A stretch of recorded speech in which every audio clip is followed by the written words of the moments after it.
Tout à fait, il ne faut pas être fataliste. On se questionne, est-ce qu'il n'y a pas d'un côté le système de santé et de l'autre côté le système tellement lourd et passion par excellence.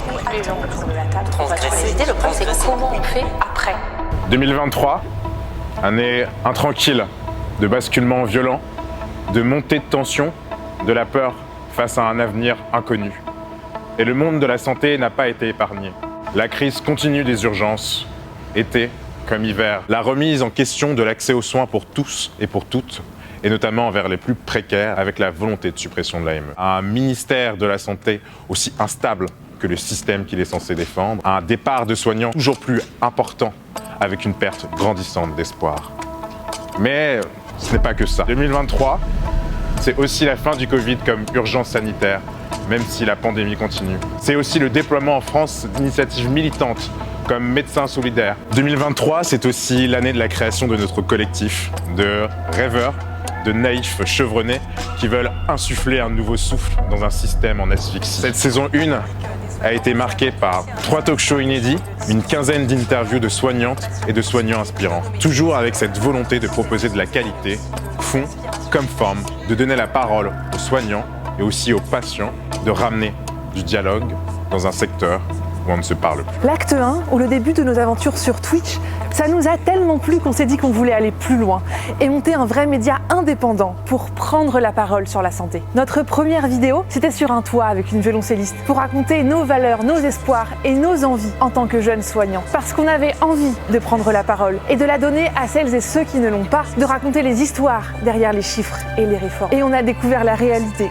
derrière le décor. Construire un média émergent sur un sujet aussi universel et à la fois aussi singulier que la santé, dans le but de faire bouger les choses, c'est pas facile. Construire des partenariats pour faire exister son média, penser sa ligne éditoriale, créer ses contenus, et tout ça à côté de nos métiers de soignants. Travailler à redéfinir le mode de fonctionnement de la fabrique qui devait passer d'une preuve de concept à un média, c'est-à-dire une structure qui délivre et qui est pérenne. Et puis on est aussi passé d'une bande de 5 copains à un collectif d'une quinzaine de personnes au parcours tous plus hors normes les uns que les autres, et avec lesquels on est fiers de travailler. Donc forcément, on s'est épuisé beaucoup, engueulé parfois, puis réconcilié souvent.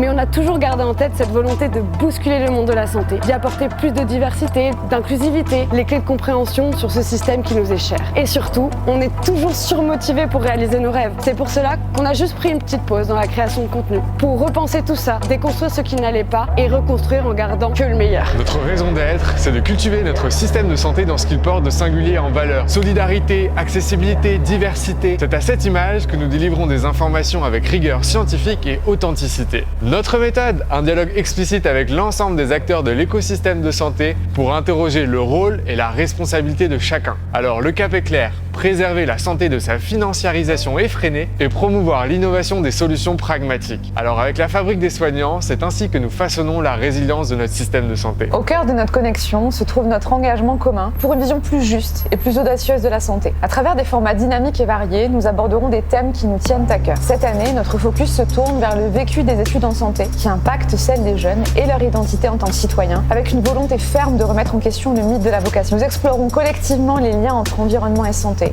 les violences et les discriminations dans le contexte des soins, ainsi que les enjeux autour de la santé mentale, mais aussi de la santé sexuelle et reproductive. Enfin, et parce qu'on veille à toujours rester ancré dans l'actualité, nous proposerons également des réflexions et des discussions soulevées par les Jeux Olympiques et Paralympiques 2024 de Paris. Pour toutes ces thématiques, nous faisons le choix éditorial d'apporter un éclairage humaniste et pluridisciplinaire du soin. Cette nouvelle année qui commence est pour nous une année pleine de défis, qu'ils soient sanitaires, écologiques, politiques ou même sportifs, avec l'arrivée imminente des Jeux Olympiques. Le bouleversement qui nous attend nous oblige à porter encore plus haut les valeurs qui sont les nôtres et cette envie collective de changement. Nous avons donc choisi de nous adapter en proposant dans cet acte 2 de nouveaux contenus qui nous permettent d'être plus présents dans l'espace médiatique.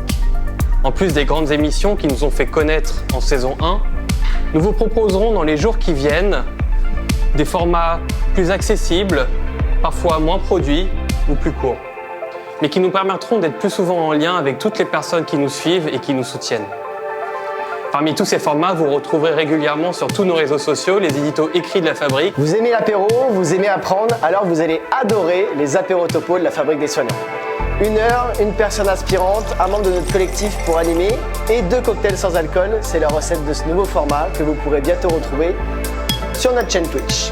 Nouveauté pour cette saison, vous me retrouverez dans les grandes émissions dans une chronique pour décrypter les représentations du monde de la santé dans le cinéma et dans l'audiovisuel. Mais dans la plupart des formats qu'on propose, on a tendance à rester beaucoup à Paris et ça nous plaît pas, on avait aussi envie de voyager. C'est pour ça qu'on a imaginé le format des documentaires dans lequel on irait en binôme avec Charline rencontrer des professionnels de santé et des patients directement sur leur terrain, dans leur région, dans leur ville, dans leur quotidien. On a envie de vous embarquer avec nous dans ce format documentaire pour que vous viviez cette expérience à travers nos yeux. Pour le premier épisode, on a envie d'aller voir le plus grand désert médical de France, la Diagonale du Vide dans la Creuse. Nous serons aussi présents aux principaux événements en santé de l'année et on espère donc vous croiser dans la vraie vie. La Fabrique des soignants est constituée de professionnels de santé, de patients, des aidants, mais également d'étudiants en santé. C'est pour ça qu'on a eu envie d'organiser la Nuit des Jeunes, avec des jeunes et futurs professionnels qui nous soigneront demain. Nous parlerons de projection, du futur des soignants, de la collaboration entre les métiers, de la santé des jeunes et de l'engagement dans une époque où notre génération doit affronter l'incertitude. On vous donne rendez-vous fin février pour ce prochain événement sur Twitch et sur YouTube pour façonner ensemble le système de santé.